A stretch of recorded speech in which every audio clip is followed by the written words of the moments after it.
Let triangle ABC have interior angles in the ratio 1 to 2 to 3.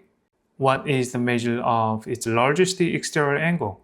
So let's start with the triangle ABC.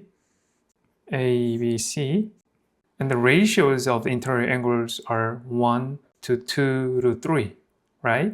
So if we let this angle is equal to x, then this is 2x, this is 3x, right? So what's sum of the three angles of the triangle? That's 180, right?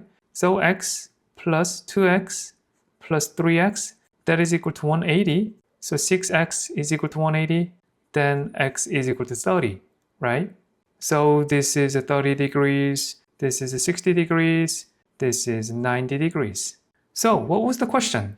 The question was, what is the measure of its largest exterior angle, right? Largest exterior angle. So if we draw extended line, this is our exterior angle, then that's going to be 150. And if we draw this extended line, since this is 60, this exterior angle is 120. And if we draw the line like this, if this is 90, this is also 90, right? So largest exterior angle is 150.